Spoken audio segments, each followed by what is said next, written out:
Before the age of planes or drones or helicopters or satellites or blimps, how did one man... And rockets? How did one man manage to make an entire map to Japan? And why was it so accurate? And why did he start at the age of 55? All this and more, now. Ino Tadataka was born in 1745 in Kujukuri, Chiba. At the age of 17, he was adopted into the prosperous Ino family through an arranged marriage. Despite the family's noble merchant background, the sake brewery business was declining financially. Tadataka took over the business and rebuilt it, eventually earning a yearly income of 1,200 ryo. That, in today's standards, with inflation being taken into account, is a lot of money. He ran the business until the age of 49 when he retired, turning the business over to his son, and left for Edo with the purpose of studying under the astronomer Takahashi Yoshitoki, who was a leading astronomer under the Tokugawa shogunate.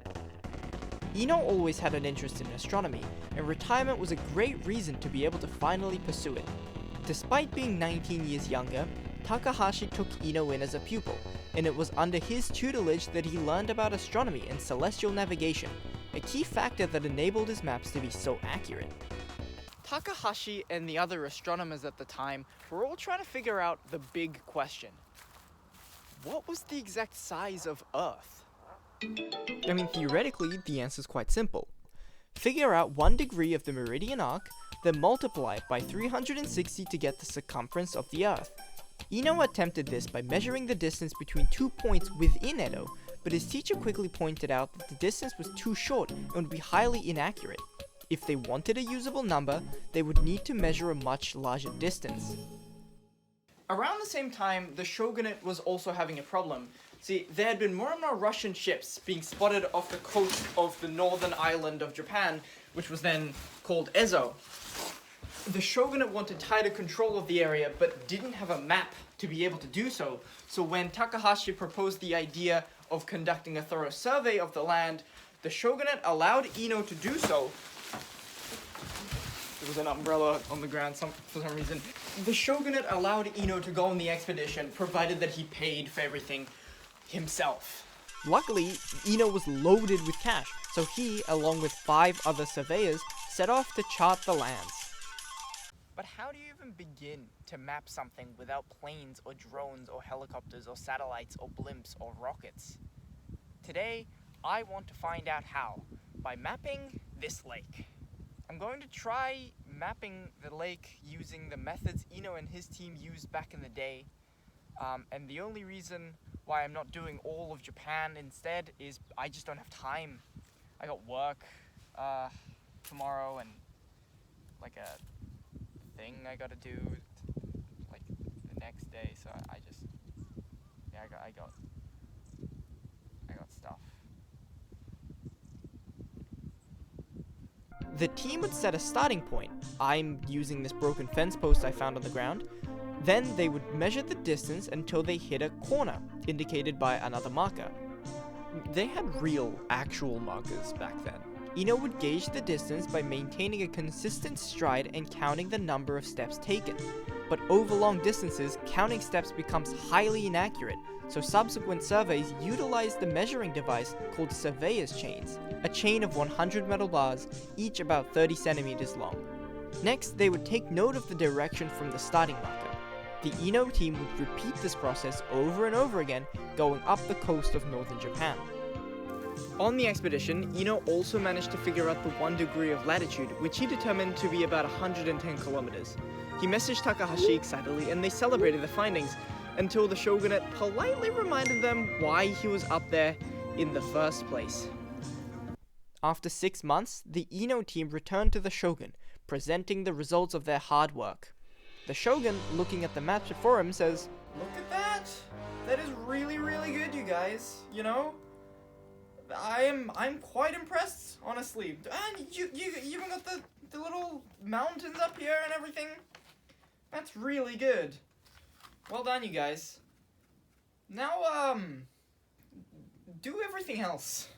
Do the rest. Do every other island. Go, get all the rest of Japan. Go map it all. I don't care. They're all mine. All the islands, they're mine, and I want them all on a map. Little drawings of them. I want them. I think I'm gonna hang it on my wall, probably back here maybe, and it's gonna be... Now, apparently, Ino wasn't too pleased with this, but because back then, refusing the shogun wasn't really an option, he graciously accepted. This time, however, Ino, now an official retainer of the shogunate, had a lot more help financially, and his team, which started as a handful of Takahashi's pupils, grew in size, with officials from the shogunate, samurai, and survey experts accompanying him. Over the next decade, the team charted Chubu, Kinki, Chugoku, Shikoku, and Kyushu, as well as over 500 islands in the Seto Inland Sea, a lot of them being uninhabited at the time. Ino spent a total of 17 years surveying Japan, covering an estimated 40,000 kilometers. By the end, he was about 70 years old, surpassing the average life expectancy of the time by several decades. After returning to Edo, Ino and the team would compile the massive amounts of data they had collected and turn them into maps.